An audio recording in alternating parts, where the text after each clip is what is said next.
Welcome to the Amazon's podcast, the second hour of the Amazon's podcast. I'm Glenn Young, owner of Amazon's Fitness Magazine. The podcast is brought to you by Maximus Posing Suits. Celebrate your inner warrior, custom-made competition suits for victory on every stage. And speaking of which, she is now Michelle Bogdan, owner of Maximus Posing Suits. She's taking orders for shows starting in July. That's the Linda Murray, that's the Chicago Pro, as well as others. So she is taking orders for shows starting in July right now.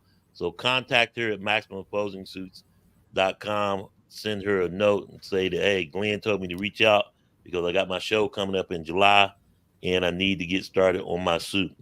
And of course, the show is brought to you by GPS Photography and Video. Why photography and video? Because a photo is worth 1,000 words. Video is worth 1,000,000. GPSPhotoandVideo.com. My guest is an ICU nurse. She's a female bodybuilder. She's the owner and entrepreneur. She's the owner of Wanderlust Travel Agency, Miss Marquet Johnson. Did I get that right? Yes. You did. Hi, Glenn. How are you doing? So glad you could join me. And so let's jump right into it. You're out there in Baltimore. Were you affected by the bridge that collapsed? How are you doing? I'm doing great. The bridge collapse, I think affected, it affected everybody in a different way. I think the greatest impact that I experienced was seeing the effect it had on a lot of my gym family. My training at Exile in Baltimore. And a lot of them are first responders in some form or fashion and were at the scene, near the scene, new people affected, or have been a part of the search and rescue effort. And then economically, of course, it's been a major impact on the city as so many of us rely on what comes in and out of the port, even if we know it or not, but we do. And then from the travel perspective, we do have a cruise ship port out of Baltimore. So a lot of the cruise industry, as far as from Baltimore to Norfolk, which is the closest, the next closest port, has kind of been picking up some of the slack since cruises can't leave from Baltimore currently. Wow, that's tough. But and of course your gym is close by, so did you have to cross the bridge to go to your gym, or is there other ways? How are you getting to your gym now that the bridge is out, more or less? No, yes. No, I never really have any travels that take me over the bridge. But I know it's really a key for so many people just in their work commute or, even visiting family. But it doesn't personally affect my my travel for work or for training. Well, let's get into it. Tell me about your bodybuilding journey. And it's pretty amazing. I was reading your bio and what you went through. Give everybody an intake on how you got started in your women's bodybuilding journey.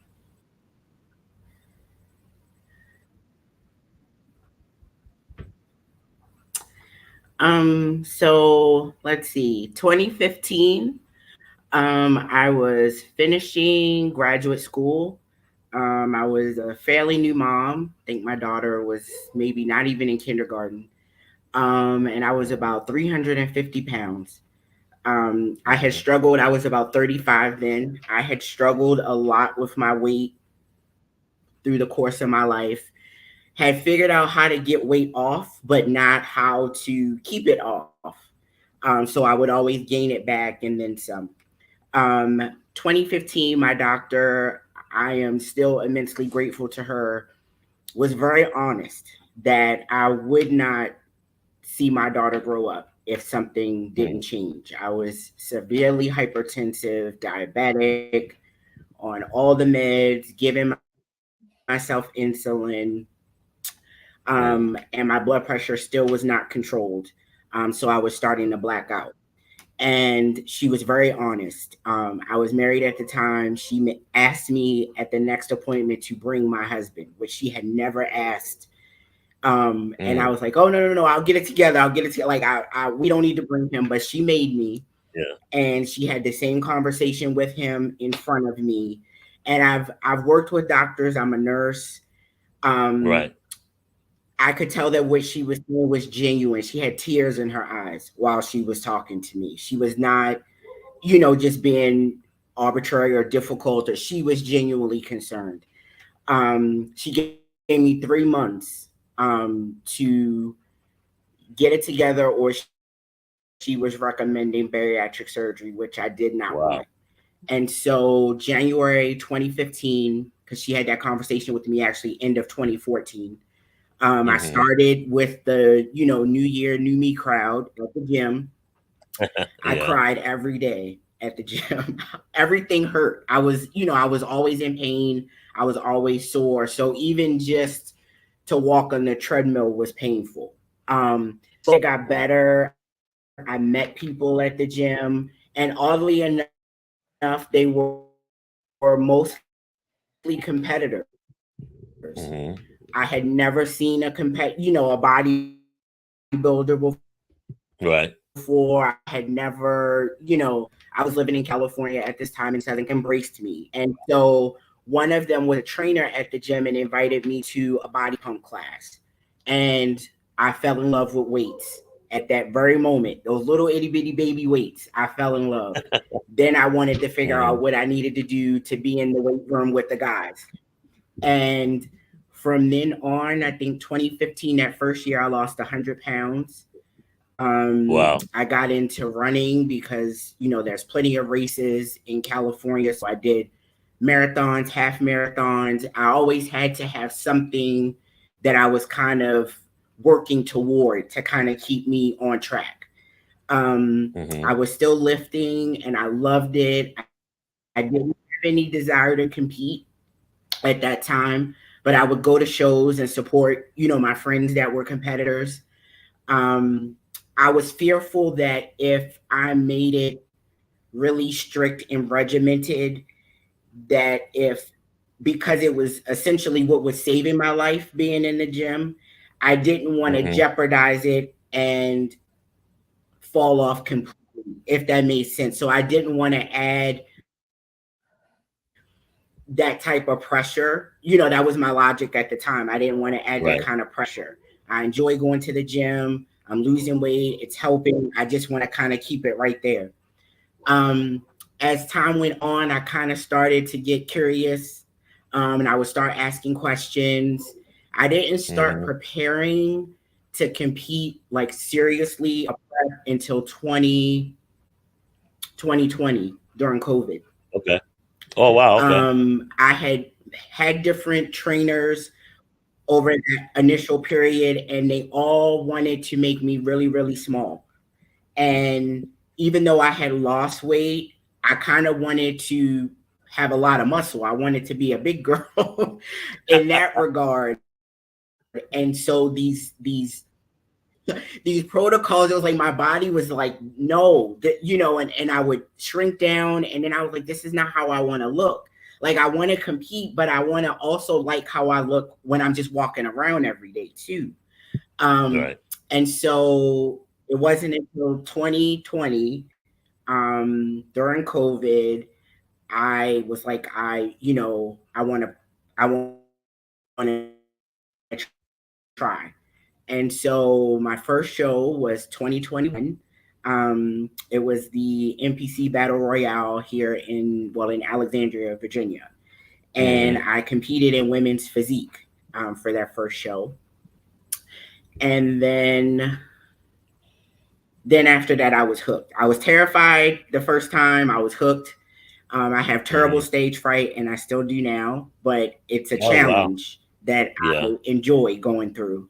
Um, then my next show was 2022.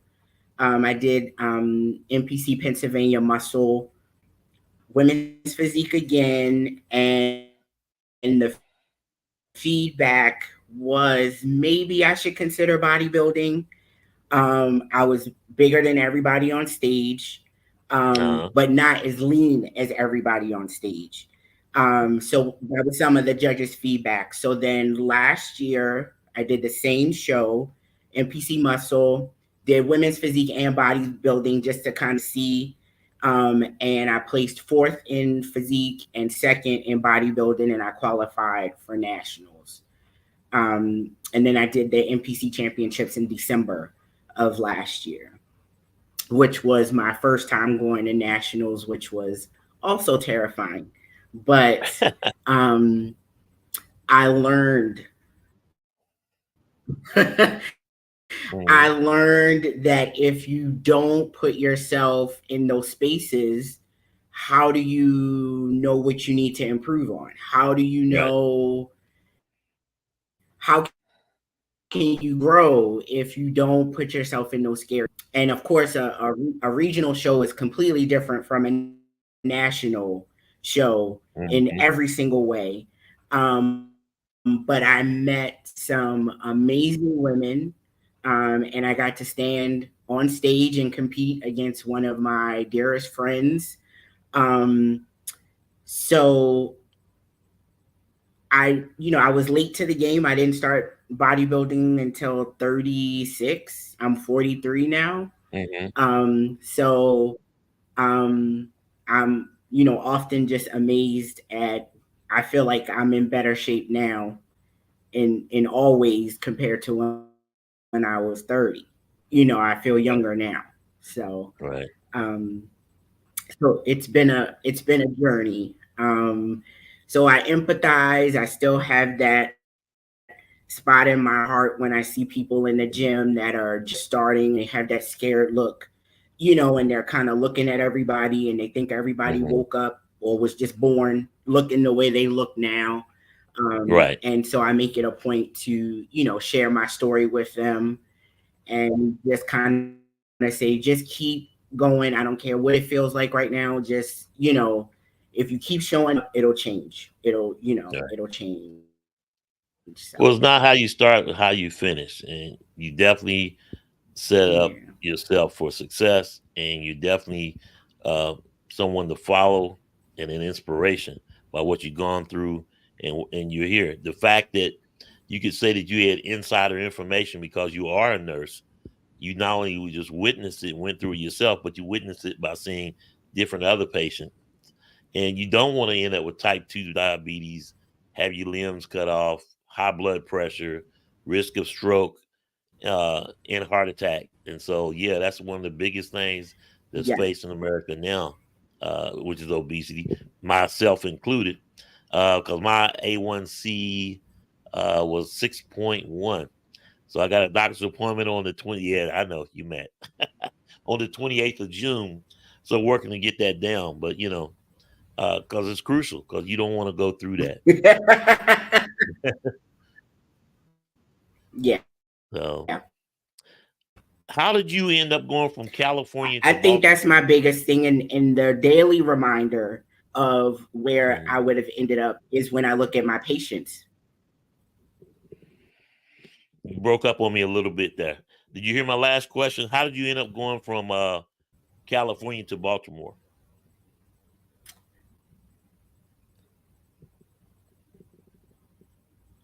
You still there? What was your question? You got me? Oh, okay.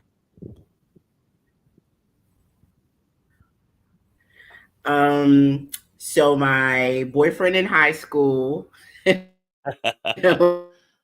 joined the Navy, and ended up with orders in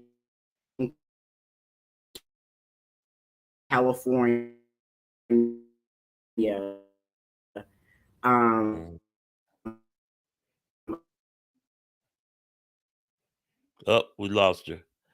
Hopefully we'll get her back.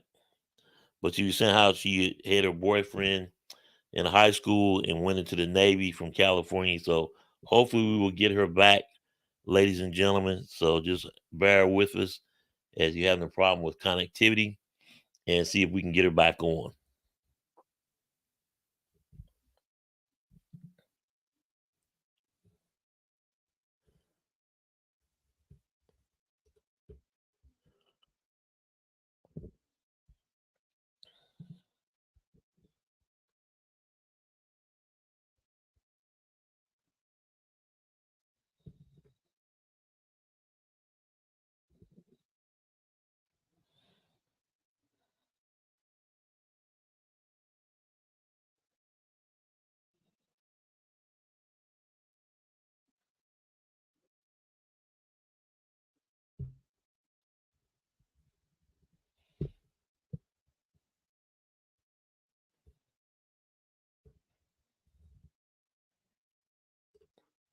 Okay, connectivity issues, ladies and gentlemen. So I'm gonna go out and come back on, and we hopefully can continue our conversation with Marquet Johnson. So stand by, see if I can get her back on.